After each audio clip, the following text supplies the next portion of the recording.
Bonsoir tout le monde. Je suis pas habitué de porter un micro, donc je vais faire attention qu'il n'y ait pas trop de distorsion. Donc merci d'être venu ce soir, de vous être déplacé. C'est génial, je ne m'attendais pas à avoir autant de monde. Peut-être commencer, je ne sais pas si vous avez vu la pub sur Facebook, c'était écrit que ma présentation serait inspirée sur la pièce J'aime Hydro. Je n'aspire pas à autant de talent que Madame Beaulieu pour le côté théâtral. Par contre, je me suis inspiré de son expérience de militante pour pouvoir vous raconter ma propre expérience de militant et mes contacts, relations que j'ai pu développer avec mes collègues et amis du mouvement pour une ville zéro déchet. Donc, la biométhanisation. Comment j'ai accédé à ça? Dans le fond, c'est suite à un accident de travail, comme j'ai souvent expliqué pour les gens qui sont venus à mes dernières conférences. J'ai eu un accident de travail et je me suis intéressé énormément à toutes les questions environnementales. Étant chimiste de formation d'origine, j'ai tout le temps eu à cœur l'environnement et la transition énergétique. Et donc, je me suis remis à m'informer énormément sur les questions et j'ai eu envie aussi de peut-être faire ma part là-dedans. Et c'est donc via les Amis de la Terre que j'ai été mis en contact avec le mouvement pour une ville zéro déchet. En fait, j'ai rencontré Mathieu qui est là, essaie de se déplacer vers les caméras et qui veut organiser le truc. Mathieu qui, voici une représentation que j'ai de moi-même, c'est une personne de couleur et je montre mes influences philosophiques du coup, d'accord? Via Mathieu, qui me présentait, qui était là pour nous présenter dans le fond ce soir-là le mouvement pour une ville zéro déchet, les actions faites via les Amis de la Terre pour sensibiliser les gens à la question de l'incinérateur, entre autres, puis de la gestion des matières résiduelles à Québec. Donc, après quelques semaines, moi je continue mes activités sur Internet et Mathieu m'a appelé pour me demander si j'acceptais de rencontrer un individu qui s'appelle Marcel. Marcel qui est impliqué dans le milieu communautaire à Québec énormément, puis sur les conseils de quartier entre autres. Et donc, il me demande de rencontrer cette personne-là parce que peut-être que ma capacité d'analyse, je ne sais pas comment je pourrais dire ça, pourrait aider Marcel à peut-être trier de l'information au sujet de la gestion des matières résiduelles à Québec. Donc, j'ai rencontré Marcel. Excuse-moi, Marcel, c'est ce que j'ai trouvé de mieux représentatif dans ma lettre. Donc, je rencontre Marcel dans un café sur Saint-Joseph. Et je sais pas trop quoi penser au départ. Là. Il arrive avec une mallette, avec plein de papiers, et puis là, il commence à me demander mon avis sur un peu la gestion des matières résiduelles, si je comprends un peu c'est quoi les problématiques à Québec. J'étais au courant, ça faisait quelques années déjà que j'étais à Québec, ça fait 13 ans maintenant. Donc j'avais entendu parler de la situation à Limoilou, entre autres. Et il me demande mon opinion à la base sur la biométhanisation. Et ma réponse, comme chimiste, si je peux dire, je vais faire intervenir ce statut-là, c'était, je vois rien de mal à ça. En fait, à la base, je pense que la biométhanisation, c'est quelque chose de logique. On produit des déchets, puis les transformer en gaz, c'est quelque chose de logique. Ça va en soi, c'est une réponse à la consommation. Et donc, c'est ça. Puis là, il me demande, est-ce que tu serais intéressé à faire une petite enquête, juste pour valider quelques trucs. J'ai un petit peu de documents. Un petit peu de documents. Et je me rends compte que mon niveau de connaissance de la chose n'était peut-être pas nécessairement complète. Okay? Il m'avait donné vraiment une pile quand même ça faisait plus d'une centaine de pages d'articles de journaux. Au final, j'avais 120$ de photocopie. Je veux dire, c'est quand même impressionnant. Et l'idée, c'est justement, je commence par quoi? Parce qu'on se rend compte qu'il y a un historique à ça. Et durant notre conversation, Marcel m'avait fait un peu le topo de qu'est-ce qui s'est passé au point de vue des actions communautaires via la Ville de Québec. Et ce qu'il m'a expliqué dans le fond, c'est qu'à partir de 2004, dans le fond, on avait commencé à explorer via le désir de la province d'avoir une politique de gestion des matières résiduelles, on avait commencé à explorer quelle stratégie on pourrait mettre de l'avant en matière de gestion des matières résiduelles. Donc, la CNQ de Rive-Nord a donné le contrat à la firme Solinov, une firme d'ingénierie, d'explorer différents scénarios. Ceci dit, donc, entre autres, on voulait connaître le potentiel de compostage dans la région. C'est quoi les sites qui sont disponibles? C'est quoi la capacité de notre site d'enfouissement? Donc, c'est quoi les ressources qu'on a? D'accord? Ceci dit, on voulait aussi savoir, c'est ça, quel type de technologie pourrait être utilisée. Et en 2011, Solinov a produit 6 scénarios différents. Compostage ouvert, compostage fermé, biométhanisation, différents types de biométhanisation. Et dans ces 6 scénarios-là, en fait, ce qu'il faisait, c'est d'en recommander la construction d'une usine de biométhanisation qui ferait 50 000 tonnes, située à Limoilou.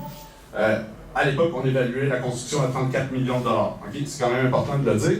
Et on disait aussi qu'un site de compostage des résidus alimentaires serait potentiellement une bonne affaire à être construit dans le coin du secteur de l'aéroport. Okay? Et donc, en 2014, entre 2011 et 2014, en fait, il y a eu des protestations citoyennes et la ville s'est ravisée et est revenue plutôt avec un nouveau projet, une installation de biométhanisation qui permettrait le traitement de 182 600 tonnes de déchets. C'est un tout autre projet. Et ce projet-là est évalué à l'époque à 128 millions de dollars. Okay? Donc, il y a des subventions provinciales. C'est la charge de paiement, finalement, est répartie entre la ville, le provincial et le fédéral via différentes subventions. Donc, 182 600 tonnes. Et dans le fond, ce qu'il faut savoir, c'est que pour une ville, le secteur des résidus alimentaires, c'est une enveloppe budgétaire et récupérer les bouts de l'usine de traitement des eaux, c'est une autre enveloppe budgétaire. Donc, ce n'est pas le même dossier. Okay? Donc, l'idée maintenant, c'est de régler avec une seule solution deux secteurs où ce que la ville génère des déchets. D'accord? C'est clair, ouais. Et donc, Marcel continue à m'expliquer un peu l'historique. Il me dit que, justement, via les conseils de quartier à Mézeray, les citoyens ont déposé différents mémoires pour justement amener la ville à répondre à certaines questions. Et entre autres là-dessus, ce qu'on demandait, étant donné que c'est quand même un investissement de 128 millions, c'est une consultation publique. Okay? Chose qui n'a pas vraiment eu lieu. La ville, en fait, est arrivée en 2016 avec le plan de gestion des matières résiduelles de la CNQ. Et dans son document qu'elle produit à l'époque, elle avise que les matières résiduelles allaient être traitées via la biométhanisation, mais on n'a aucune idée du projet. On ne sait aucunement les technologies qui vont être utilisées. On ne sait pas comment on va faire pour collecter la matière et ainsi de suite. D'accord? Et donc, ceci constitue la première consultation sur le sujet, mais qui n'en est pas vraiment une. Et déjà, c'est ça, les citoyens mettaient énormément de réticence face à ce projet-là. Le CBAQ, donc le Centre de biométhanisation de l'agglomération de Québec. À plusieurs reprises, des demandes de consultation publique ont été faites. Donc, ce que Marcel me faisait valoir, au bout de la ligne, c'était que malgré les questionnements citoyens, jamais la ville n'avait accepté de discuter, s'asseoir avec les citoyens et discuter. Donc, déjà, en partant, ça me soulevait quelques questions parce que, pour moi, ça se traduit par déficit démocratique. OK? À partir du moment où on ne peut pas parler collectivement ensemble de choix qui vont impliquer aussi des conséquences sur le long terme, ça s'appelle du déficit démocratique. Donc, ça a commencé quand même à me questionner. Et donc, excusez-moi, il faut que je bois. Baisse ton micro pour que ça fasse moins boum boum boum. Tiens-nous au menton. Ah oui, OK. On va faire moins boum boum boum. C'est correct comme ça? Oui. Oui, OK. Parfait. Merci. Donc, chose à mentionner, je vous ai dit qu'il n'y a pas eu de consultation publique et ça aurait pris 13 ans avant qu'il n'y en ait une. Et la consultation publique, vous allez le voir durant ma présentation, n'avait aucunement attrait à la construction de l'usine de biométhanisation. D'accord? Donc, la biométhanisation, c'est quoi? C'est important de le savoir. C'est un processus qui a l'air quand même assez simple à la base. On a les résidus alimentaires d'un côté, ça c'est pour le projet de Québec, d'accord? Et les boues municipales qu'on va mettre dans un digesteur, qu'on appelle. C'est un milieu fermé dans lequel il n'y a pas d'échange avec l'extérieur, donc on appelle ça un milieu anaérobique. Donc il y a une décomposition de la matière de façon anaérobique. Et ça produit deux extraits. Un premier extrait qu'on appelle le gaz naturel renouvelable. Donc c'est du méthane. Exactement la même chose que le gaz naturel qui est dans nos tuyaux présentement, sauf que ce gaz naturel-là, plutôt que de venir d'une source fossile, donc qui a passé plusieurs millions d'années sous terre à se faire cuire et se faire texturiser, c'est un gaz naturel issu de la matière, issu de la décomposition anaérobique de la matière organique. D'accord? Et la deuxième substance qui est produite, c'est un digestat. Ce digestat-là qui, par la suite, doit être composté, okay, pour finaliser la décomposition. Ce digestat-là contient énormément de substances, comme vous allez voir un peu plus tard. C'est vraiment la deuxième, comment je peux dire ça, marque de commerce utilisée par la ville. On nous dit que d'un côté, on va produire du gaz naturel renouvelable, donc on va produire de l'énergie. Et de l'autre côté, on règle un autre problème, on apporte des fertilisants gratuits à la communauté agricole de la région de Québec. Ceci dit, je me suis dit, je vais utiliser, excusez, pour revenir un peu en arrière, je vais utiliser la médiographie qui était vraiment impressionnante de Marcel. Et tout ce que je voyais, en fait, c'était tout le temps des trucs qui vantaient la vertu de la biométhanisation. Carburer aux déchets, créer de l'énergie à partir des sites d'enfouissement, créer du gaz vert en valorisant la biomasse. L'énergie est prête pour la transition énergétique. Oh. Excusez-moi. Ça... Bon, parfait. Donc, je voyais que la façon que les médias le traitaient cette nouvelle approche en matière de gestion des résidus, c'était une approche ultra positive, sans réelle critique du sujet. Okay? Puis, surtout, ce qu'on va ressortir à chaque fois, dans chacun des articles, c'est à Saint-Hyacinthe, ça fonctionne. Et Saint-Hyacinthe, c'est l'usine qu'on utilise comme modèle publicitaire, finalement, pour dire que la biométhanisation, c'est une solution potentielle qui pourrait être applicable partout au Québec, puis en plus, ça apporterait que des bienfaits à l'économie québécoise. Ceci dit, la biométhanisation, ça représente quand même un investissement important. Okay? Tantôt, je vous parlais de 128 millions. Maintenant, la Ville nous a annoncé que ce serait 190 millions. D'accord?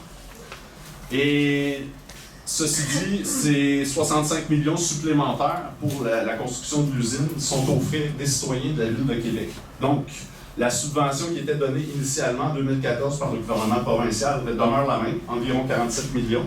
Et donc, les citoyens de la Ville de Québec se retrouvent à s'endetter pour pour une centaine de millions de dollars supplémentaires. Ceci dit, comme je vous disais, 43 millions du provincial, un autre 16 millions du fédéral, et ça nous fait une belle facture collectivement, les citoyens de Québec, à 129,8 millions de dollars. Et donc, on a voulu se donner des capacités hors normes, ce qu'on pourrait dire, parce que ce que je me suis aperçu énormément, ce qui se faisait dans le monde, c'était des petites usines de biométhanisation avec des capacités de 20 000, 30 000, 50 000 tonnes au maximum, surtout en Allemagne et en France. Et ceci dit, ce sont pour la plupart, des biométhaniseurs agricoles. D'accord? Vous allez voir un peu plus loin, ça a une importance capitale parce que justement, la biométhanisation, c'est pas quelque chose de très simple à la base. Okay? Donc, à Québec, on parle d'une très grande capacité, 182 600 tonnes que je vous disais. Donc, 86 600 tonnes qui vont provenir des résidus alimentaires et 96 000 tonnes venant des usines d'épuration des eaux de la Ville de Québec. J'ai voulu comparer avec l'usine de Saint-Hyacinthe parce que, au niveau du tonnage, c'est quand même similaire. On parle de 189 000 tonnes. Donc, je me disais, qu'est-ce qui différencie l'usine de Saint-Hyacinthe de l'usine de Québec? Et la réponse m'est venue assez rapidement. À Saint-Hyacinthe, on va traiter les matières résiduelles, donc les résidus alimentaires provenant de la ville de Saint-Hyacinthe, pour 10 500 tonnes. Et le restant, c'est fait pour accueillir, c'est fait pour accueillir les déchets de l'industrie agroalimentaire au autour. D'accord? Et ça a une importance capitale parce que justement, le potentiel de production de gaz et de digesteur de qualité est fonction de la matière qui va rentrer dans le biodigesteur. OK? Ceci dit, comme je vous dis, chaque secteur de l'industrie va avoir sa capacité à produire du gaz. Si on s'en va justement du côté de l'industrie agroalimentaire, on va produire des graisses, on va produire des melasse, et ça a un grand potentiel de générer du gaz et de se décomposer parce que c'est des matières qui sont uniformes. Okay? Et c'est vraiment la chose qui est la plus importante en matière de biodigestion, c'est que les réacteurs sont très sensibles à la diversité des matières qui se retrouvent à être digérées. D'accord? Je peux vous l'envoyer si vous voulez.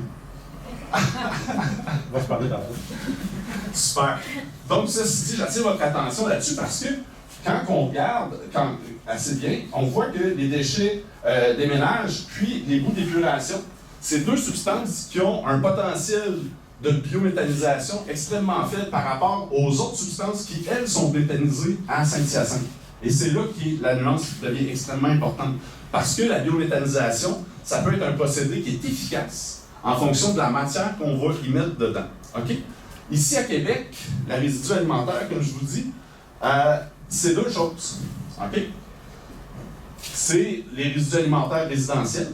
En général, on pense que, tu sais, on peut arriver à sensibiliser la population, mais encore là, il faut y mettre des moyens, il faut y mettre de l'information, de la sensibilisation, puis des opérations publiques, justement, pour amener les gens à se conscientiser sur le triage de leur matière. Mais il y a un autre part qui vient des ICI, institutionnels, commerciaux et industriels. C'est ça? Oui, OK, parfait. Ça, c'est tous les déchets organiques qui viennent des centres d'achat. Pensez aux Galeries de la Capitale, pensez à la Place Laurier, les restaurants.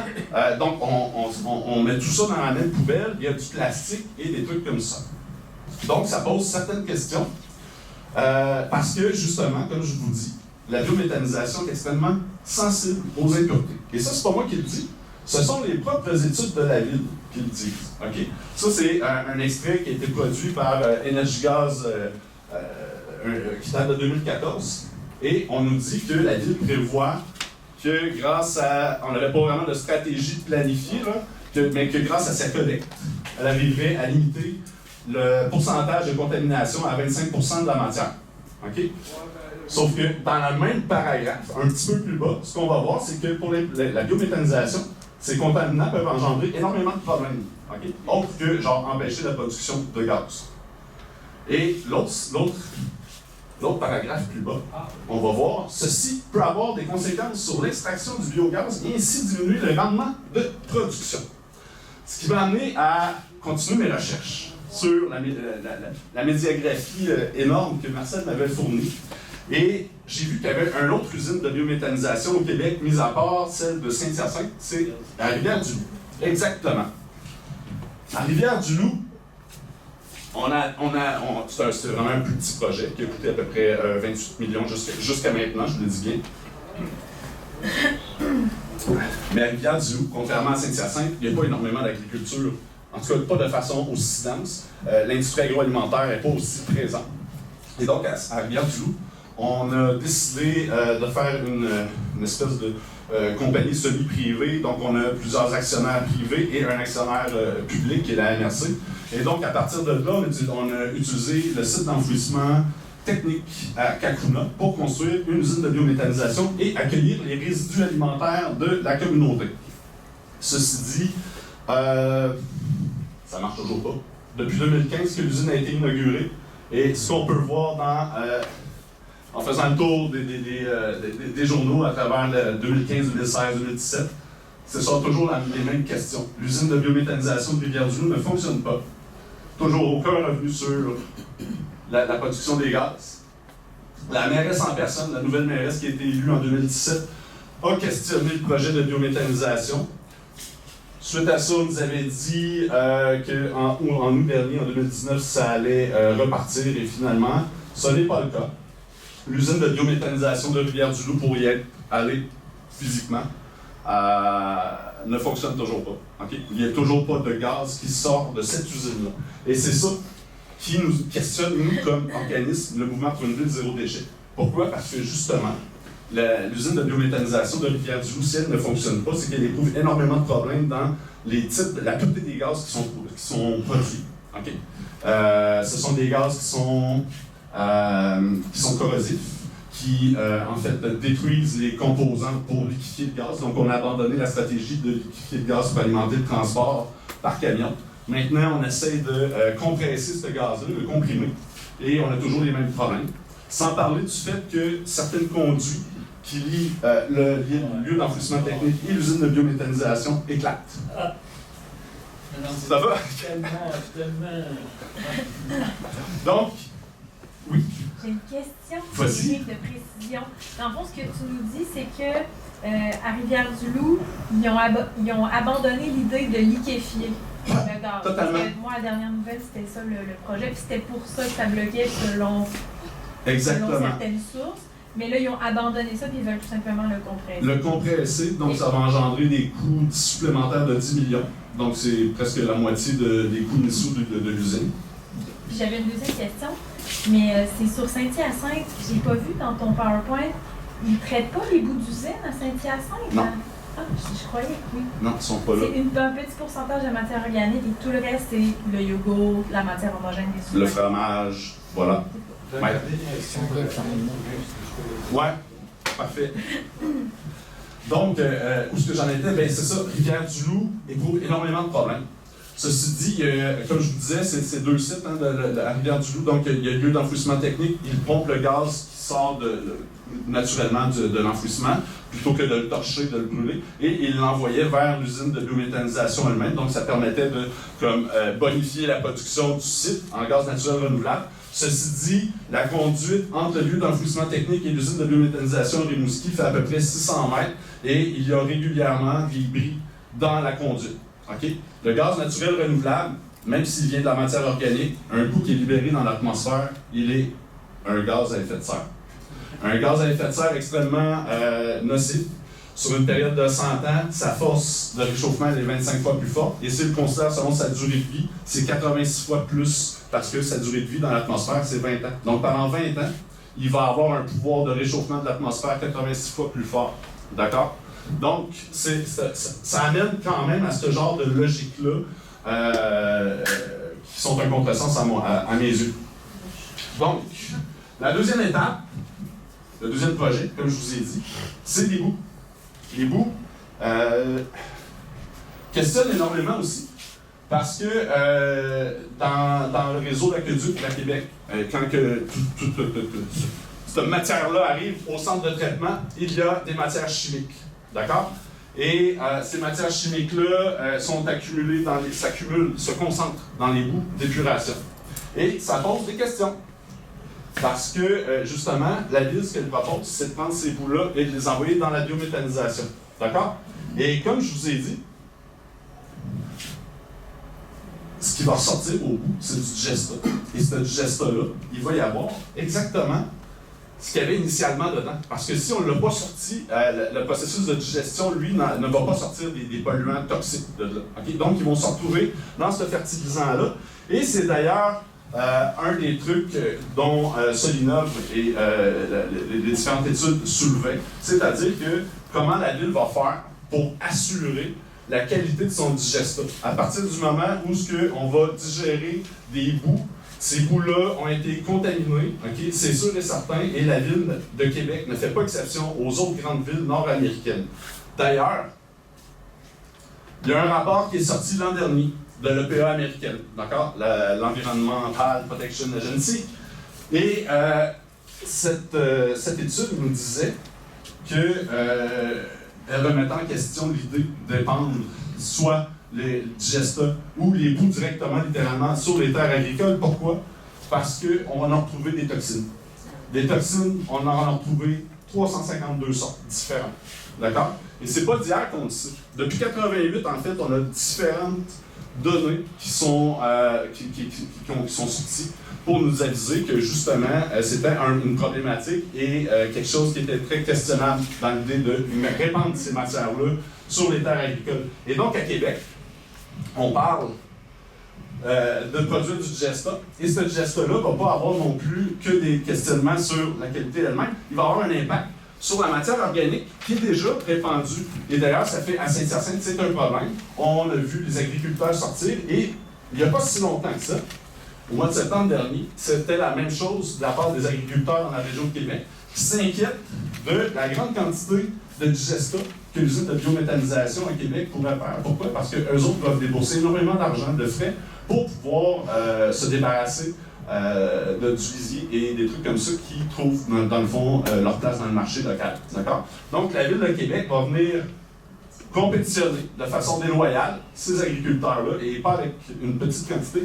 On peut estimer que ça serait entre 90 000 et 100 000 tonnes de digestat. OK? On vit au Québec. Au Québec, on a des hivers. Donc, nos agriculteurs ne peuvent pas étendre du digestat l'hiver. Qu'est-ce qu'on va faire avec? Où est-ce qu'on va l'entreposer? Comment ça va être entreposé? Okay? C'est toutes des questions qui se posent. Et dont, visiblement, la Ville de Québec n'a toujours pas trouvé de questions. D'ailleurs, dans le comité de plénier, on le voyait, ça demeure un poste de dépenses et non de revenus, comme il était initialement proposé dans les vertus de la biométhanisation. Donc,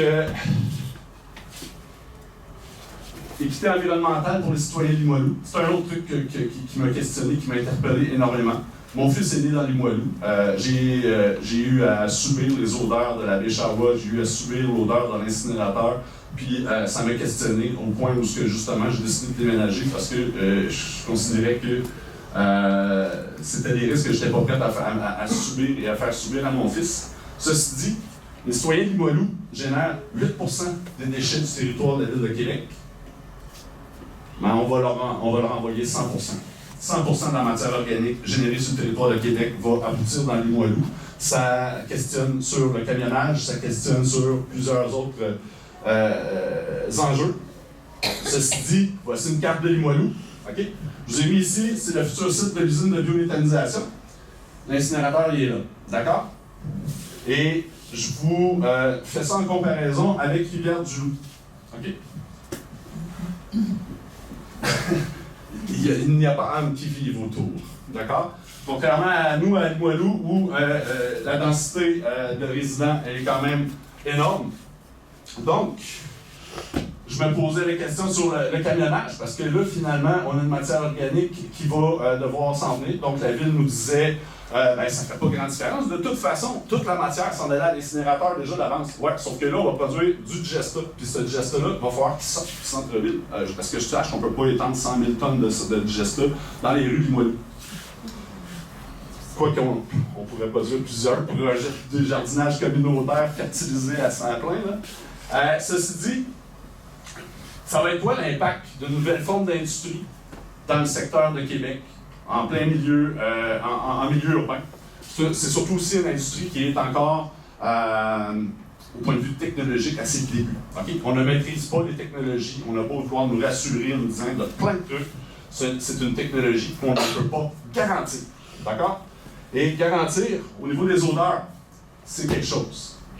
Okay? À Rivière-du-Loup, il y a 2 km entre la 132 puis le site de lieu d'enfouissement technique et l'usine de biométhanisation. Ici à Québec, je vous ai mis l'usine d'incinération qui est à peu près à 30 ou 40 mètres des habitations les plus proches. Okay? Peut-être 50, sont OK. Juste pour être conservateur. Ceci dit, je vous parle d'usine d'incinération. Pourquoi? Parce que la Ville nous parle d'utiliser en synergie l'usine d'incinération pour alimenter en partie en énergie l'usine de biométhanisation de l'autre côté, ici. Et aussi, ce qu'on veut faire ici, c'est un réceptacle en matière organique. Donc, tous les résidus alimentaires qui vont être produits par la Ville de Québec vont être déposés à l'incinérateur. Et à partir de là, on va construire une espèce de pulperie. C'est littéralement ça, c'est-à-dire qu'on va faire des mélanges entre les bouts d'épuration, les résidus alimentaires, qu'on va avoir triés, soit dit en passant, par des espèces de tapis roulants avec des robots capables de trier la matière avec préalablement des nouveaux sacs à la bombe. On a eu nos sacs bleus pour le recyclage, on parle d'avoir un nouveau sac pour la récupération des résidus alimentaires. Et donc, cette pulperie-là, on nous garantit qu'elle n'aura aucun impact aromatique sur les citoyens. on nous assure, puis je trouve ça ironique parce que quelqu'un qui fait un peu de vélo dans ce coin-là, là, ou quelqu'un qui demeure là, tu sais, je veux dire, on a beau dire, nous dire n'importe quoi, il y a des odeurs, puis des fois des odeurs suffisantes pour nous lever le cœur. Okay? Et là, on nous dit que d'accueillir 182 600 tonnes de résidus organiques en décomposition n'aura aucun impact sur les odeurs.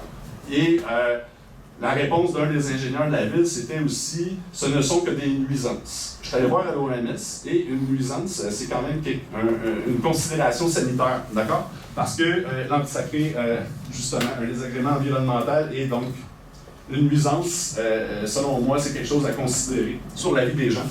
Donc, des odeurs, et surtout, au mouvement pour une ville zéro déchet, ce qui a vraiment amené les gens à vouloir se réunir, c'est de vouloir faire fermer l'incinérateur de la Ville de Québec. Parce qu'on considérait que c'était un non-sens. Et là, ce qu'on vient nous dire, c'est que dans un projet vert d'économie circulaire, on essaie de nous mettre tous les concepts écologistes là, dans la même phrase. Là. On va vous faire vivre l'incinérateur pour les 40 prochaines années, puis ça va être bon pour vous autres. Pour moi, en fait, c'est ça. Donc voilà, je commence. Tu sais, c'est les contresens qu'on me fait valoir. Et donc, 850 mètres là, 30 mètres là, ici 2 km, et ça sent. C'est pestiférentiel. Pestiférentiel, c'est-tu un mot qui existe? On vient d'inventer. Je viens d'inventer un mot. D'accord? J'aime inventer des mots. Oui? Dans le fond, tu sais, la matière organique qui va être pulpée, là, dans la pulperie, ça va se passer à l'incinérateur. Ouais. Mais, tu sais, cette matière-là arrive déjà, mais dans des sacs à poubelle, là. Oui. Parce qu'elle n'est pas triée pour Elle est l'instant. brûlée.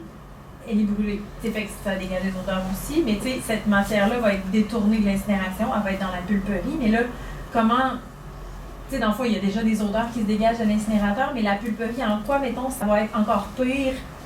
Tu sais, je sais pas, moi, physiquement, elle va être où, la pulperie? Puis, tu sais, en quoi, mettons, La ça va pulperie être va être côté odeur? vraiment au niveau de l'incinérateur. OK? Puis, dans le fond, ce qu'on parle de faire, c'est vraiment une soupe. Là. C'est vraiment une soupe dans laquelle on va mélanger les bouts, puis on va injecter de l'eau. OK? Et il faut qu'on laisse travailler ça. Il faut vraiment que ça fasse une pulpe. OK? Et là, on va essayer de récupérer le plus d'impuretés possible. Donc, ça va transitionner là pendant un certain moment. Okay. Et après ça, via une conduite qui existe déjà, ouais, à l'intérieur. on va ramener ça vers Mais l'intérieur. la pulperie, elle va être à l'intérieur de l'incinérateur? Elle va être dans un nouveau construit. bâtiment construit en annexe de l'incinérateur. Okay. Ouais. Voilà. On vous demanderait vraiment de garder des questions pour la fin parce que de un, on est aussi en Facebook Live et on filme. Donc pour les gens qui sont pas là, après ça va être un peu... pour Frédéric aussi qui perd pas le fil de ses idées. Donc, ouais, j'ai de la misère en plus à garder le fil de mes idées. Ceci dit, je me fie pas juste sur des lectures que j'ai faites dans des documents pour affirmer que les odeurs sont là. OK? J'ai une amoureuse incroyable. En fin de voyage cet été, on était dans le Bas-Saint-Laurent, puis je lui ai demandé, je dis, chérie, tu sais, je dis, on préfère vraiment faire une pierre d'un coup, puis si tu acceptes, j'irai au lieu d'enfouissement technique de Kakuna voir l'usine de biométhanisation en rentrant à Québec, puis elle a accepté. Et je l'ai demandé en mariage d'ailleurs. Hein? Donc, elle a accepté et elle m'a pris en photo devant l'usine de biométhanisation en Rivière-du-Loup. J'ai vraiment pu visiter tout le site au complet. Je ne suis pas rentré jusqu'à dans le lieu d'enfouissement, mais j'ai pu voir c'était quoi. Ça, c'est la pulperie, soit dit en passant. C'est exactement le même truc qu'on va avoir à l'incinérateur de Québec. Et c'était pas une journée là, genre extrêmement chaude où toutes les odeurs sont un pire parce qu'il fait trop chaud. C'était vraiment une journée agréable avec un vent du fleuve. Puis ça sentait. Il y a juste des mots que je peux pas prononcer en public. Ça sentait bien. Merci. Merci. Et tu sais, j'ai pas pu m'empêcher de me questionner parce que vous l'avez vu, tu sais, c'est 2 km de diamètre, c'est des champs, il n'y a rien autour de la Rivière-du-Loup. Et là, on nous dit, on va faire ça en plein milieu d'un quartier résidentiel de Québec. Puis on nous dit en plus que ça va sur le sens du nom et que c'est pour notre bien. Ben, laissez-moi en douter. OK? Laissez-moi en douter. Il y a sûrement quelques journées où ce que ça ne sera pas super agréable d'aller faire du vélo à Limoilou. OK? Et un des objectifs visés, c'est la réduction des émissions de gaz à effet de serre du secteur des déchets. Et là, je sais que ce que je dois dire, c'est touché. OK? Mais quand même, l'incinération de matière organique à l'incinérateur de Québec ne génère pas de gaz à effet de serre comptabilisable au bilan des gaz à effet de serre du Québec. Okay? Pourquoi? Parce que, justement, il y a une différence entre du gaz ou de la matière organique qu'on va brûler, et c'est difficile à expliquer, qui a été biogénisé, donc des plantes qui ont fait la photosynthèse puis qui ont emmagasiné ce CO2-là, versus de la matière organique qu'on va enfouir dans un site d'enfouissement où ce que là, elle va subir une décomposition qui, elle, va générer du méthane. Okay? Nous, à l'incinérateur, en le brûlant, là, c'est du CO2 qui sort. Okay? Puis ce CO2-là, c'est exactement le même CO2 qui a été capté par les plantes à la base. Donc, à Québec, okay? Contrairement à Montréal ou Laval, notre mode d'élimination, c'est le seul côté positif, n'émet pas de GES directement. Okay? Donc, la Ville nous dit que c'est une bonne affaire. Et si on considère que le principal enjeu qui amène les programmes de biométhanisation et la province de Québec à vouloir trouver de nouvelles façons de gérer la matière organique, c'est les émissions de gaz à effet de serre. Okay? Et donc, si on compare deux villes, une ville qui fait de l'enfouissement, Laval, et Québec qui fait de l'incinération, la réduction entre la biométhanisation et l'incinération va être de 0,68 tonnes équivalent de CO2 par tonne de déchets traités versus 308 de l'autre côté. Okay? C'est vraiment une différence substantielle, il suffit juste de le faire sur une calculatrice, c'est de l'ordre de 5 ou 6. Okay? Et donc, ça a un coût. Ça a un coût, pourquoi? Parce que on prévoit retirer 10 000 tonnes de CO2 de l'atmosphère, comparativement à 28 000 tonnes du côté de Laval qui, elle, enfouissait déjà ses déchets. D'accord? Et quand on fait, par un petit calcul mathématique assez simple, on se rend compte que chaque tonne de CO2 qu'on va avoir retiré de l'atmosphère à Québec va nous avoir coûté 1 000 $. Okay? Et ça, c'est avec les derniers chiffres de la Ville qui sont mis au bout du jour, là, avec les plus optimistes que j'ai utilisés. J'aime toujours utiliser les chiffres les plus optimistes, comme ça montre encore plus l'incohérence de la chose.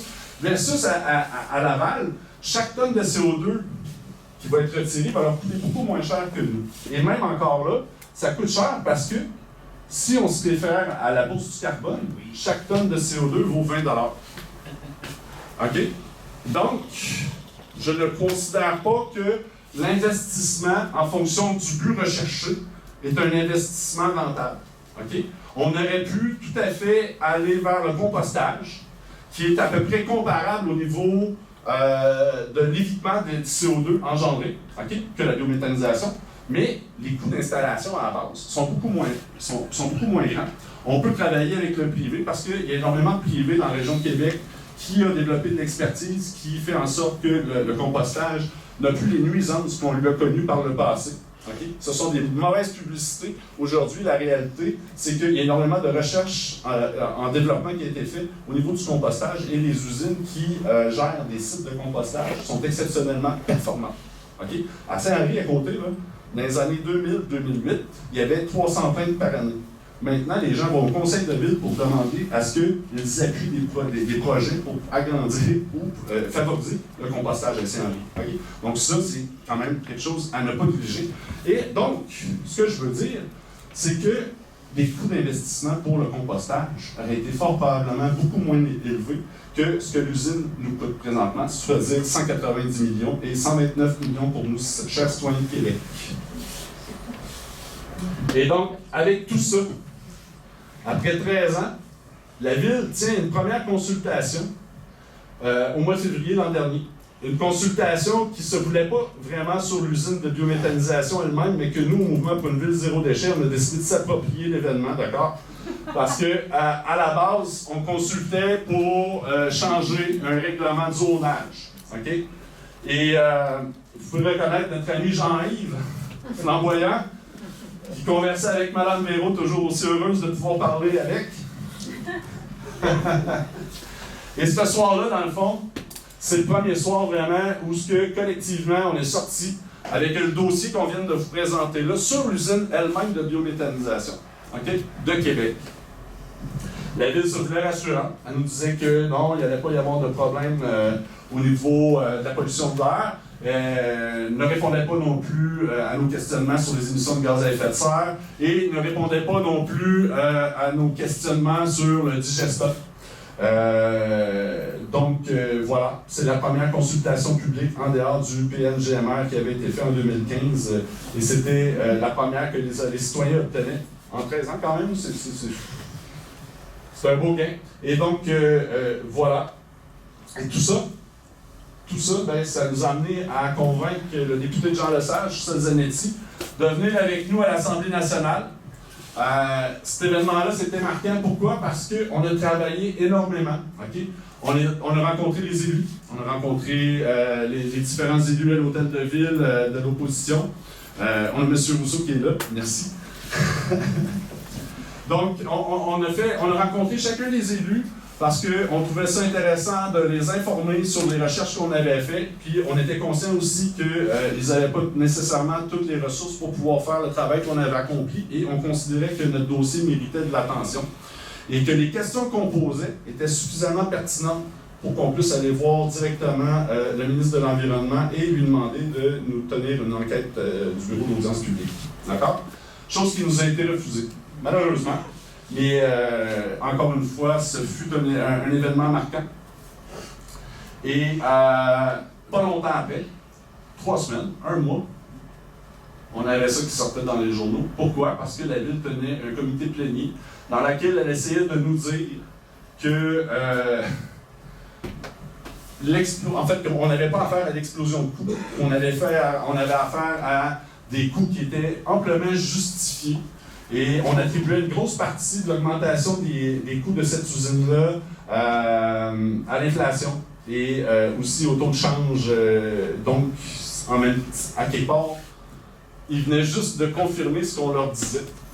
C'est-à-dire que la biométhanisation, ce n'est pas une technologie qui est maîtrisée au Québec. Et donc, l'expertise, on n'a pas le choix d'aller la chercher à l'extérieur, d'où les coûts liés au taux de change. Mais quand on essayait de calculer le restant de la facture, 65,5 millions qu'on attribue en grande partie à l'inflation, on se rendait compte qu'il fallait avoir une inflation d'à peu près 30-35% pour avoir ça. Et un de nos collaborateurs est allé voir à la Banque du Canada pour comprendre de combien l'inflation avait été entre 2014 et 2018, et ce fut 8%. Donc 8%, ça ne peut pas faire gonfler une facture de 65 millions. Et la ville ne nous a toujours pas répondu. Elle nous disait plutôt que c'était des coûts qui étaient justifiés aussi par l'amélioration du projet. Projet qui était questionnable. Et justement, plusieurs des élus qu'on avait interpellés avec la question ont sorti pour mettre plus de pression et questionner la ville. Et pour la première fois, on avait un document public qui associait directement la ville avec une compagnie gazière qui est nulle autre que Énergie. Okay? Un peu plus tôt dans la conférence, c'est un peu ce que j'essaie de faire ressortir. L'idée là-dedans, c'est qu'Énergie est tout le temps de tous les projets. Et elle se sert de cette collaboration-là avec les différentes villes pour utiliser la biométhanisation et la possibilité de générer du gaz naturel renouvelable comme une façade pour dire « Hey, nous, on participe à la transition énergétique du Québec. Le gaz naturel est potentiellement une énergie de transition que le Québec devrait choisir. » Et selon moi, c'est d'oublier que nous sommes les plus grands producteurs d'hydroélectricité au monde. On en produit pas à peu près et on a accès à une énergie renouvelable qui n'émet pas vraiment de gaz à effet de serre, contrairement au gaz naturel fossile. Et donc, tout ça, ça m'a amené une réflexion. C'est, est-ce que la biométhanisation, c'est vraiment utile pour la ville de Québec, puis d'où est-ce que ça part, t'sais? Puis, au bout de la ligne, on se rend compte que c'est des politiques publiques provinciales qui génèrent cette problématique-là. Dans le fond, les élus sont arrivés, puis ont vu qu'il y avait des obligations, et ils ont fait des choix. Et ils ont fait des choix rapidement, parce que, justement, il y avait des délais de temps qui les contraignaient à faire des choix rapides. Donc, ils ont fait des choix sans nécessairement comprendre les types de technologies qu'ils choisissaient. D'accord? Et ça a été rendu possible grâce à un projet de loi. Un projet de loi provincial qui visait le bannissement de l'élimination des matières organiques résiduelles. Ce qu'il faut savoir, c'est qu'au Québec, l'élimination des déchets, ça se fait soit par enfouissement, soit par incinération. Et donc, le programme de traitement des matières organiques par biométhanisation et compostage prévoit la récupération de 60% des matières organiques résiduelles et le prévoyait surtout avant un certain échéancier. Okay? Maintenant, on est rendu à 2022 pour Québec, là, mais à la base, c'était supposé être 2018. D'accord? Donc, justement, à cause du laxisme d'une partie de nos élus, on a eu des prolongations. On est comme chanceux de quelque part. Mais voilà, on avait un échéancier à respecter. Donc, récupérer 60% de la matière organique. Et c'était un programme, surtout, qui vient d'une partie du Fonds vert pour financer ces trucs-là. C'est dans le cadre de l'effort québécois pour la réduction des gaz à effet de serre, et c'est vraiment ça, extrêmement important de le garder à l'œil. Et surtout, ça c'est le côté que je commence à questionner au niveau des programmes, c'est que le gouvernement, si une municipalité arrive avec un programme de récupération de la matière organique qui est le compostage, la municipalité va obtenir des subventions de 50% des frais d'installation. Okay? Alors que pour la biométhanisation, on y allait avec des subventions de 67%. Puis, on peut se poser la question, pourquoi deux technologies qui sont équivalentes au niveau des enjeux premiers qui sont la réduction des gaz à effet de serre? Okay? Pourquoi on fait des subventions différenciées à ce niveau-là? Et je crois pas au complot, mais dans ma tête, ça n'a pas pu faire autrement que 1+1, c'est-à-dire on veut favoriser une certaine direction des technologies. Et cette technologie-là, c'est la biométhanisation. D'accord? Je vous ai parlé des GES.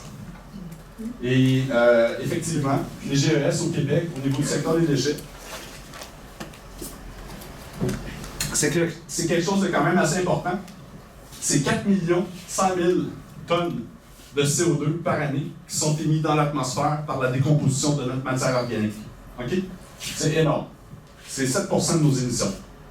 Ceci dit, comme je vous ai dit, il y a eu 2 plans de gestion des matières résiduelles qui ont été faits au niveau provincial.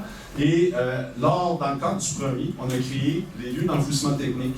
Les lieux d'enfouissement technique sont des bons vieux sites d'enfouissement, mais dans lesquels on a énormément investi au niveau de tout ce qui est géotechnique autour. Okay? Donc, il n'y a plus de matière qui peut s'en aller dans le sol. On a des capacités pour récupérer les gaz de décomposition et permettre de torcher ce méthane-là plutôt que de le voir s'en aller dans l'atmosphère. On le brûle, donc ça forme du CO2 et c'est moins émetteur. Et ça a été efficace parce que ce sont les émissions du secteur des déchets présentement actifs.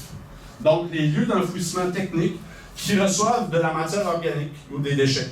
Okay? 955 000 tonnes, comparativement à 3 145 000. Donc, les émissions de gaz à effet de serre au Québec du secteur de déchets sont des émissions de déchets passés. Okay? Donc, le programme n'agit pas sur ça. Il agit sur ça. Okay?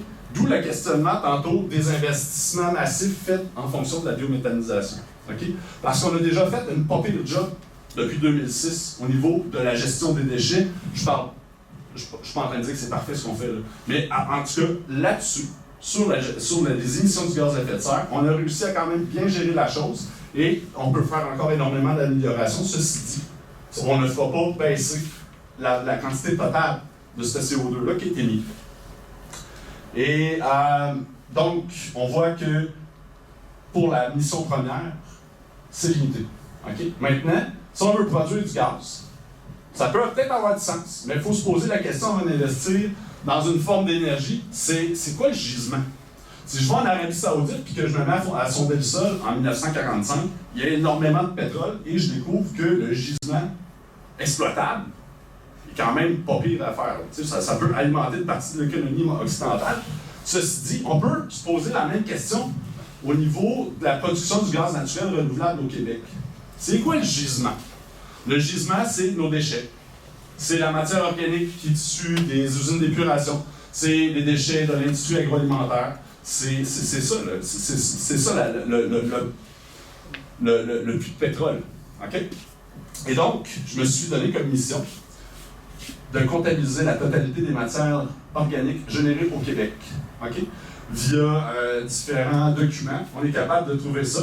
Et on se rend compte que les résidus alimentaires, plus les résidus verts, donc le gazon coupé, les branches d'arbres, des trucs comme ça, c'est 1 500 000 tonnes environ. On se rend compte que les boues municipales, c'est 851 000 tonnes au total. D'accord? Les boues pour les papetières, l'industrie du bois génère énormément de déchets. C'est 1 million de tonnes. OK? Et les résidus commerciaux institutionnels, c'est un autre presque 1 million de tonnes, 997 000 tonnes. Ceci dit, quand on fait la totalité de tous les déchets générés sur le territoire, on est à 4 412 000. Et ce qu'on nous dit dans la loi, c'est qu'on peut prendre 10 de ce montant-là et donc le soustraire, excusez-moi, de la totalité des déchets agricoles pour les soumettre au programme de PTMOBC. D'accord? Donc, ça fait gonfler mon réservoir de déchets qui peuvent potentiellement générer du gaz naturel à presque 5 millions de tonnes. Ça, là, c'est vraiment tous les déchets. Il n'y en a pas d'autres. OK? Puis c'est surtout sur un territoire qui s'appelle le Québec. Okay? Un territoire immense. C'est donc si on veut transporter toute cette matière-là dans des biométhaniseurs, il faut commencer à se poser des questions sur justement l'énergie que peut générer cette matière organique-là, d'accord? Et donc, quand on consulte la littérature, exemple Énergir, on va apprendre que chaque tonne de déchets va nous produire une certaine quantité de gaz naturel renouvelable. D'accord? Et un chiffre extrêmement conservateur, c'est 120 mètres cubes de gaz naturel par tonne de déchets qu'on va traiter. D'accord? C'est ce que la littérature scientifique nous dit. Et que dans ce 120 mètres cubes-là, il ne va pas juste y avoir du gaz naturel, donc du méthane. Il va y avoir une partie de CO2, il va y avoir du H2S, c'est plein d'autres substances. Donc, en général, on peut estimer que 60% de ces 120 mètres cubes-là, c'est du gaz naturel renouvelable. Donc, c'est ce qu'on va avoir comme gaz, un coup filtré. D'accord? Et, autre chose à savoir, la consommation de gaz naturel fossile au Québec, présentement, c'est 8 milliards de mètres cubes. C'est une quantité phénoménale, mais qui, comparativement à l'autre place, pas tant que ça. Ceci dit, j'ai pris les 4 800 000 tonnes de déchets organiques qu'on est capable de générer sur le territoire, que j'ai multiplié par 120 mètres cubes, et le 60%, et ce que j'obtiens, c'est 349 000 millions, excusez-moi, de mètres cubes de gaz, qui correspond à 4,16% de la consommation de gaz naturel fossile du Québec. Mais là, comme je vous ai dit, ça inclut que je vais chercher les résidus alimentaires à Havre-Saint-Pierre. Ça veut dire que je prends tout ça, puis que je l'amène dans un biométhaniseur. Et, tu sais, je veux dire, j'ai fait un petit calcul pour voir combien qu'un camion, mettons un 10 roues, là, peut contenir de matière organique. Et on sait très bien que la quantité d'énergie contenue dans un camion benne, s'il fait plus que 60 km, OK, c'est sûr et certain que l'énergie qui va être restituée va être moindre que ce que ça nous a coûté pour la transporter. Chose que pas grand monde tient compte présentement. OK? Donc, en tenant compte que Montréal, Laval, Longueuil, Québec, ces grandes villes-là correspondent à peu près 42% des matières organiques générées, j'ai voulu faire un petit calcul un petit peu plus réaliste de ce qui pouvait être fait. Et j'ai décidé de gonfler mes chiffres en disant que dans toute cette matière-là qui est générée au Québec, je vais en capter 50% et je vais la mettre dans un biodigesteur. D'accord? C'est quand même extrêmement optimiste ça aussi. Okay? Parce qu'on considère que des villes comme Sherbrooke et Rimouski ont décidé de faire le choix du compost plutôt que la biométhanisation. Et donc, ce qu'on obtient, c'est un maigre 174 millions qui correspond à environ 2% de la consommation de gaz naturel renouvelable fossile au Québec. Donc là, l'idée, c'est est-ce que ça vaut la peine que collectivement, nous investissions des milliards de dollars dans des capacités à produire de l'énergie qui finalement ne va pas avoir vraiment d'impact majeur sur notre mix énergétique. Okay? Et l'autre question qu'on peut se poser, c'est-tu justement un cheval de Troie dans le sens où ce qu'on veut, c'est nous soumettre l'idée que peut-être on est capable de remplacer une partie du gaz naturel fossile qui vient de l'Alberta et des États-Unis par du gaz naturel renouvelable. Et l'idée, mathématiquement, de penser qu'on pourrait remplacer un jour ce gaz naturel-là, en tout cas pas avec les déchets. Okay? Pas avec les déchets faits par les Québécois. D'accord? On le voit, c'est mathématique. Je veux dire, quelqu'un qui dit autre chose, fait des promesses en voulant déjouer les lois de la physique. Et il y a une chose que j'ai compris dans la vie, c'est que la physique, on peut pas passer à côté. On ne peut pas manipuler ces lois-là. D'accord? Et donc,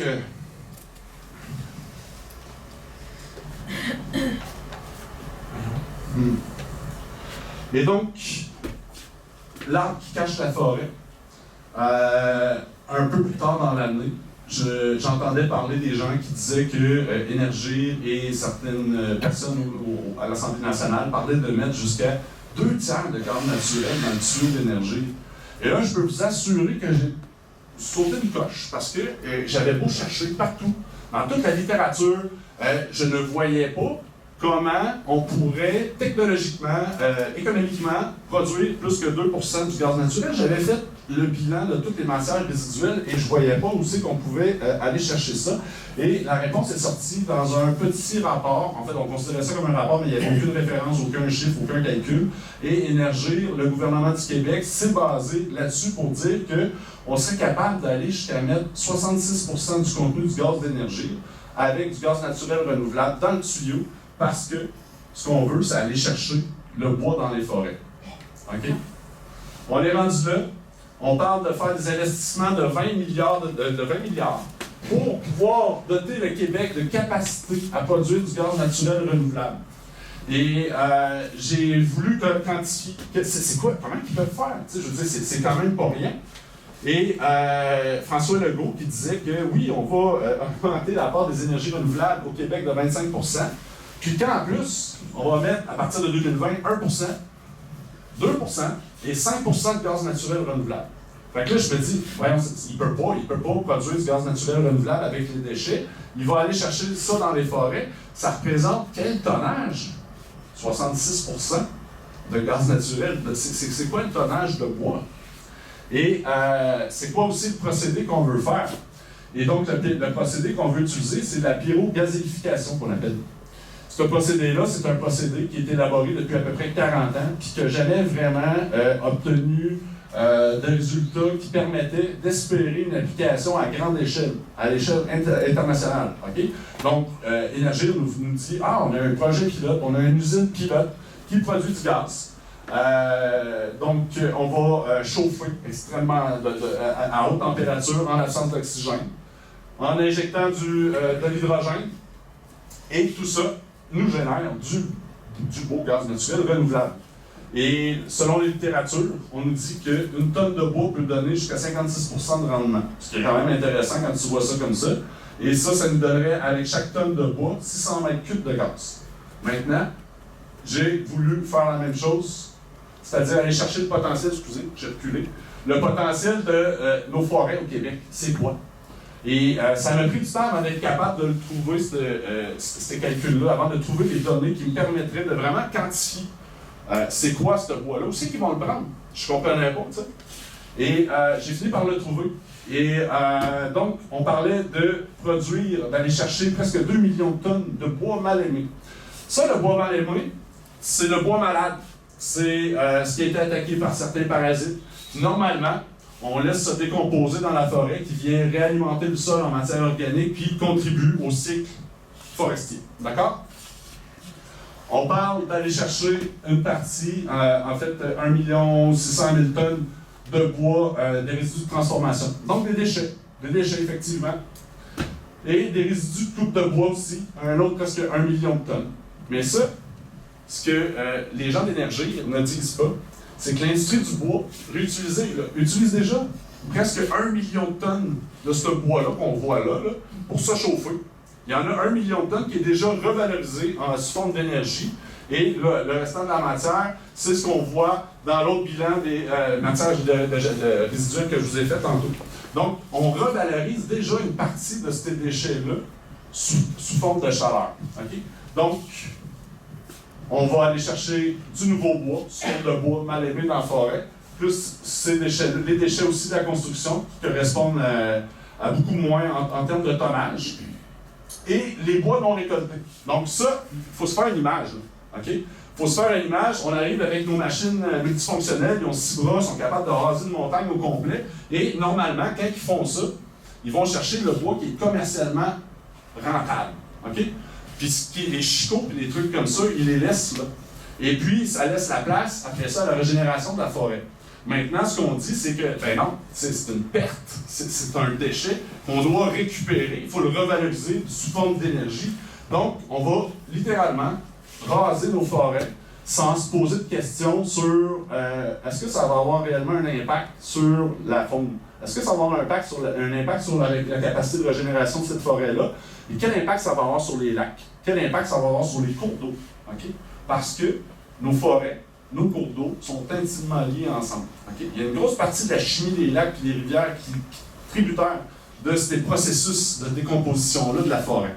D'accord? Et là, on nous promet qu'on va mettre du gaz naturel renouvelable dans le tuyau sans avoir même consulté une personne qui a les compétences de le faire. On nous dit juste que c'est économiquement rentable et je vous l'assure, dans aucune des recherches que j'ai trouvées qui ont été publiées par Énergie et consultées par le gouvernement Legault, on ne trouve le mot environnement.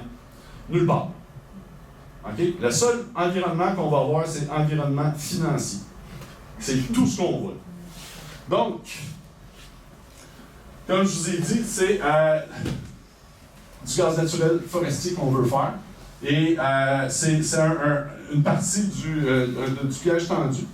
Et ça pose plusieurs questions parce que, comme je vous ai dit déjà, ça peut avoir, on ne connaît pas les impacts au niveau économique, on ne connaît pas les impacts au niveau environnemental et on ne connaît pas les impacts sociaux que ça va avoir.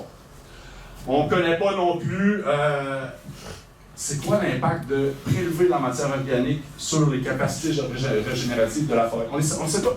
J'ai consulté plusieurs documents d'Environnement Canada, nulle part. On en traite, on a des hypothèses, mais on n'a pas de mesures qui affirment, hors de tout doute, que c'est des projets qui sont viables.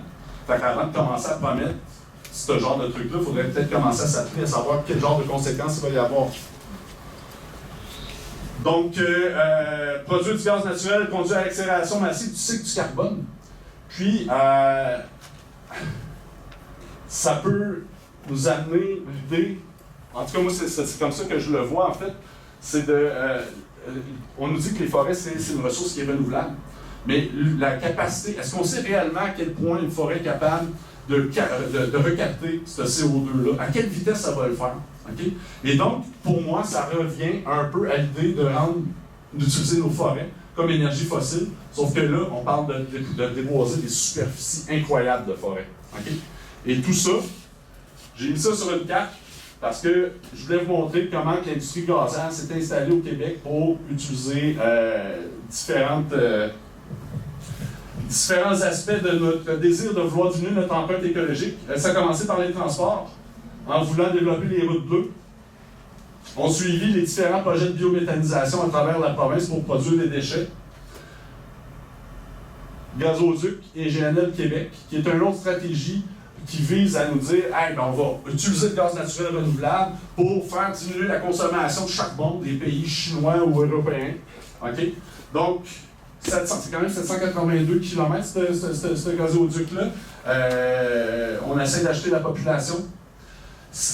Et d'une certaine manière, on ne peut pas s'empêcher de soupçonner que la compagnie Énergie utilise les projets de biométhanisation et le désir d'utiliser du gaz naturel renouvelable pour pouvoir se faire financer son infrastructure gazière. Okay? Et c'est vraiment ça qui se passe pour de vrai. Dans le dernier budget, il y avait 45 millions d'alloués pour un projet d'agrandissement de distribution du gaz entre Saint-Henri et Montmagny. On donnait une trentaine de millions pour explorer la possibilité d'établir un nouveau port méthanier à Bécomo en eau profonde. Ceci dit, c'est aussi les forêts qu'elles visent. Okay? Fait qu'on se rend compte, quand on regarde un peu, que c'est vraiment à travers tout le Québec que la compagnie gazière a les yeux. Elle veut vraiment utiliser nos ressources. Okay? Elle veut les exploiter et surtout pas qu'on se pose de questions sur les impacts. Okay? C'est quelque chose qu'on a pu sentir, nous, au mouvement pour une ville zéro déchet. À chaque fois qu'on questionnait les raisons d'être environnementales, on se faisait revirer de bord et on se faisait traiter de personnes peu collaboratrices. Ceci dit, dans tout ça, j'ai voulu avoir aussi une réflexion parce qu'on parle de résidus alimentaires. Puis, je me suis posé la question, je me suis posé la question, c'est quoi qu'on génère? Parce que, tu sais, j'ai beau avoir étudié tout ça, j'ai pas nécessairement de conscience de c'est quoi les chiffres au niveau du gaspillage alimentaire. Puis, tu sais, j'ai quand même tombé en bas de ma chaise, là, parce que 58% de la nourriture qui est produite sur le territoire canadien, elle ne sert pas à nourrir quelqu'un, elle s'en va dans les déchets. Okay? Ça représente 50 milliards de pertes. 50 milliards de pertes, c'est la moitié de ce que nous dépensons annuellement pour se nourrir. On pourrait nourrir les Canadiens pendant 5 mois avec ces 50 milliards-là. Okay? Si on comptabilise les émissions de gaz à effet de serre que ces déchets-là alimentaires produisent, ça équivaut à 30% des émissions du Québec présentement. Je ne suis pas en train de dire que c'est tout au Québec qui se perd cette nourriture-là, mais si on le met en équivalent CO2, c'est 30% de nos émissions. OK? C'est ça, tu sais, je dis, à chaque fois, c'est des contresens.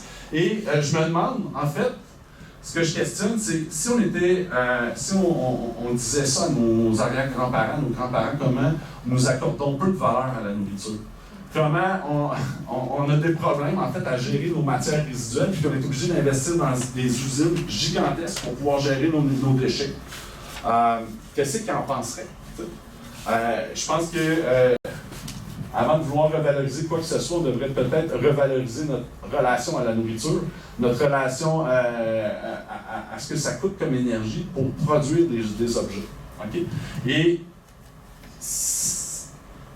peut-être revoir un peu nos valeurs. Tu sais, je veux dire, c'est notre mode de vie, ça. On fait le tour de la plupart des foyers des gens au Québec. Je ne suis pas en train de dire que c'est tout comme ça, mais c'est quand même ça que notre mode de vie génère, c'est-à-dire qu'on consomme énormément. Cette consommation-là, elle est possible à cause d'une très grande disponibilité d'énergie abondante, présentement. Okay? Puis, on peut se questionner sur nos besoins. On peut se questionner sur nos besoins. On peut agir individuellement, mais ça a quand même ses limites. Okay? Puis, à quelque part, de revoir certains, comment je peux dire, le cycle de vie de notre consommation, ça pourrait peut-être changer des choses. Okay? Entre autres, de comprendre comment, c'est quoi justement le cycle de vie de ces trucs-là, puis c'est où, parce que comme individu, on peut agir, c'est quoi les limites de cette action individuelle-là. Okay? Comment on pourrait augmenter notre capacité à vraiment réduire la quantité de déchets qui est générée, tant au niveau alimentaire que plastique que électronique. Okay? Et moi, de la façon que je vois, en fait, mes réflexions m'ont amené à avoir exploré le cycle de vie des objets qu'on produit. Et force est d'admettre que ça part toujours d'une entreprise qui va extraire des objets et qui va fabriquer des objets. Il y a la mise en marché, qu'on appelle le marketing, mais la mise en marché, c'est tout le processus qui planifie justement comment on va interpeller le consommateur, des trucs comme ça. Tout ça vise à agir sur nos besoins. Okay? Les opérations de marketing, là, c'est quand même toujours bien 700 milliards de dollars par année. Okay? Les entreprises dépensent 700 milliards par année pour nous convaincre que nous avons besoin de leurs produits. Okay? Donc, est-ce que nous faisons réellement, individuellement, tout le temps le choix de consommer telle chose ou c'est quelque chose qui nous est poussé? T'sais? Puis, oui, je ne rejette pas ma part de responsabilité individuelle, mais ça m'interpelle. Okay? Ceci dit, il y a le restant du cycle de vie. Donc, quand on va avoir voulu combler un besoin, on va utiliser cet objet-là, peu importe c'est quoi, si c'est une carotte, on va manger. Si c'est un téléphone ou un iPad, on va l'utiliser. Et un jour viendra sa fin de vie. Okay? Et auparavant, quand on arrivait à la fin de vie d'un objet, le réflexe, c'était de le sacrer dans la rivière ou au dépotoir, à la dompe. Okay? Maintenant, on est un petit peu plus civilisé. Nous avons amélioré notre gestion des choses. Et une des choses à laquelle on a été invité énormément, c'est à repenser à ces besoins-là. Individuellement, qu'est-ce que j'ai besoin de plus pour vivre ou pour être heureux? Et en général, quand on se met à évaluer ce qu'on a besoin ou pas, ça nous amène à réduire. Okay? Ça nous amène à réduire, mais aussi à vouloir réutiliser les choses qu'on a. Okay? petite anecdote comme ça, j'ai eu un accident de travail, j'ai passé beaucoup de temps en béquille, OK? Puis je regardais mes béquilles, puis je me disais comment je peux récupérer ces béquilles-là sans les jeter ou j'aurais pu les donner à quelqu'un qui en avait besoin, mais tu sais, je suis égoïste. Et ceci dit, j'ai réutilisé mes béquilles pour faire un chariot de vélo avec. OK? Puis ce qu'on se rend compte quand on se met à réfléchir à ce qu'on a besoin ou pas, puis à notre utilisation des ressources qu'on a, c'est qu'on a perdu énormément de créativité, okay, avec le temps. Nos grands-parents, là, ça n'existait pas, la possibilité de pouvoir acheter des trucs, on réutilisait tout. Okay? On le réutilisait, on le remettait dans le cycle de vie, okay, d'une façon différente. L'idée, c'est peut-être de penser plus à ce genre de trucs-là. C'est sûr aussi que notre consommation, il y a des trucs qu'on ne peut pas vraiment réutiliser à la maison, et d'avoir des bonnes habitudes à trier nos matières, pour qu'elles ne soient pas contaminées et qu'on puisse réellement faire du recyclage efficace, ça a son importance. Okay? Mais pas autant que de repenser à la base ou réutiliser. Okay? Il y a cette ordre d'importance-là qui est à mettre. Et la revalorisation. La revalorisation, c'est littéralement retourner avant le cycle de fabrication. Et exemple, les métaux, on va les réutiliser dans le béton armé. Ou, vous voyez le genre, c'est de reconstituer, réutiliser les atomes utilisés d'une certaine façon et de les remettre dans une autre forme d'utilisation. C'est super beau, mais comme individu, j'espère que je fais pas pire ma part dans le truc, mais je me rends compte des limites de tout ça. Et la question qu'on peut se poser, c'est qu'est-ce que le gouvernement, de quelle façon le gouvernement peut agir? Puis l'idée d'une politique zéro déchet, qui viendrait réglementer le marché d'en haut en agissant d'abord sur les entreprises. Okay? Moi, je pense que les entreprises, comme je vous ai dit, nous poussent énormément de marchandises, de trucs qu'on n'a pas de besoin. Et je crois qu'un gouvernement responsable a la responsabilité d'aller justement s'attaquer à la source, responsabiliser les entreprises qui génèrent de la matière qui vont devenir des déchets. C'est pas des farces, là. Entre le moment où la matière est extraite et le moment où elle obtient le statut déchet, en moyenne, sur Terre, là, il s'écoule 42 jours. OK? On l'extrait et 42 jours plus tard, cette matière est considérée comme un déchet. Et, tu sais, je veux dire, moi, comme individu, j'ai beau revoir mes besoins, j'ai beau composter, faire tout ça, je n'ai pas d'action sur ça. OK? C'est lui versus des politiques courageuses qui vont amener les entreprises à les contraindre à assurer la gestion de ce déchet-là sur tout son cycle de vie. Prévoir comment il va finir son cycle comment il va finir sa vie, comment je vais pouvoir recycler ce produit-là. Peu importe c'est quoi, que ce soit une carotte, une machine, peu importe, on doit obliger les entreprises à ce que dans le processus de mise en marché, premièrement, vienne moins faire de pression sur nos besoins. Okay? Et justement, prévoir la vie totale de son objet. Ceci dit, on pourrait aussi miser sur des infrastructures, des vraies infrastructures de recyclage. Je comprends, pour moi c'est un non-sens qu'on recycle, okay? Puis qu'on prenne tout ça, qu'on mette ça dans un container et qu'on envoie ça aux Philippines. La dépense énergétique pour ça, c'est incroyable. Je veux dire, un bateau là, qui transporte des containers, là, c'est 100 000 chars à l'heure. On veut gérer nos déchets dans le but de diminuer nos émissions de gaz à effet de serre et on les expatrie ailleurs. Puis finalement, on se rend compte qu'on le fait tellement mal, notre triage, parce que justement, on n'a pas conscientisé le citoyen à revoir ses besoins, parce qu'on n'a pas eu le courage d'agir avec des politiques publiques courageuses sur la source de cette extraction-là, qui sont les entreprises. Et c'est ma vision de la chose. T'sais. Si on a un gouvernement qui, dès 2000, a des politiques zéro déchet qui agissent sur la production, fort probablement qu'une usine de biométhanisation à Québec ne serait pas une réalité aujourd'hui. T'sais. Pourquoi? Parce que justement, on a conscientisé les gens à la valeur de la nourriture, donc le gaspillage alimentaire a diminué énormément, et donc finalement, on produit des volumes qui sont acceptables pour le compostage. Donc c'est un peu ça que je crois qui est l'objectif du mouvement pour une ville zéro déchet, c'est de pouvoir amener le gouvernement à se poser ces questions-là et à assumer à 100% ses capacités à à développer des politiques publiques qui peuvent avoir des actions réelles et surtout une compréhension structurelle des effets qui sont engendrés en prenant telle décision ou telle autre. D'accord? Et ben c'est ça. C'est ce que je voulais vous présenter. Merci.